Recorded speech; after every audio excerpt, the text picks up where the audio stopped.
Comments like this are sadly becoming almost humorous to me in a sad kind of a way.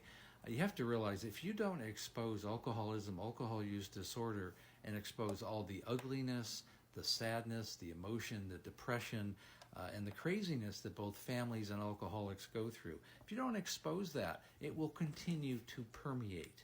Now listen, we lose 185,000 people a year to alcohol-related deaths in the United States alone. Worldwide, it's something like 3 million.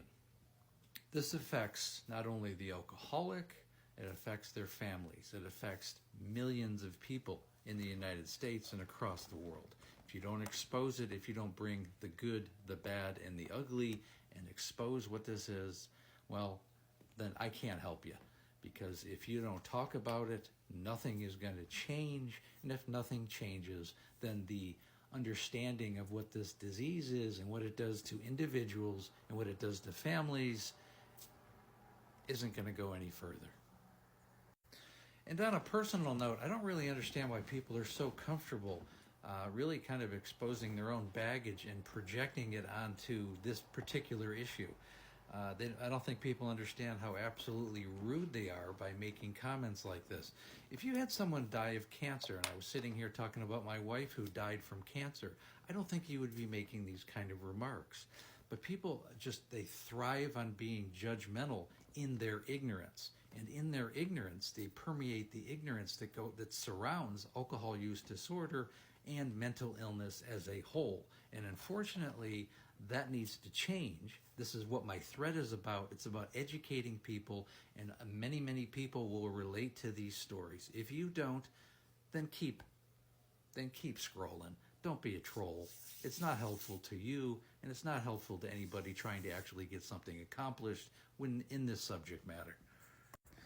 And the only reason I'm even mentioning this particular person, because I'm not really singling this person out, I get comments like this all day long, and most of them are filtered.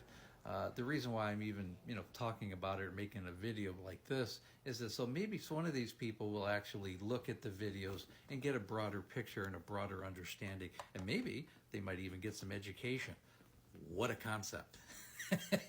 If the sarcasm isn't coming through heavy enough, I don't know what is. Look, I'm here to help families. That's my perspective. The alcoholic is secondary. I'm here to help families and put families back together. And unless you talk about this, unless you talk about the urine and the vomit and the dry heaving and the horrors that you have to go through, and if you're uncomfortable with that, then move on, because that's a reality. And the reality of having an alcoholic in the family is much more difficult to the alcoholic and the family themselves. Not talking about this, now that's where people will be going wrong. You have to talk about it. On that note, if you are looking for help for yourself or for your family, I work with families and with the alcoholic and the family itself.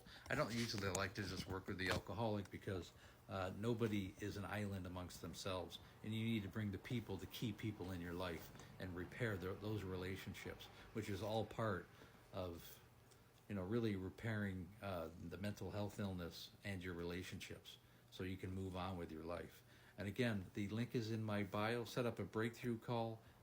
It's in the Calendly link. Set up a Zoom with me. I have an entire coaching program. The call is free. The coaching program is not. And again, please like, share, and comment. We also have a Facebook group called Amanda, A Cautionary Tale of Alcoholism, which has become a very good support group. And we talk about alcoholism and everything related to it every day. And again, thanks for listening.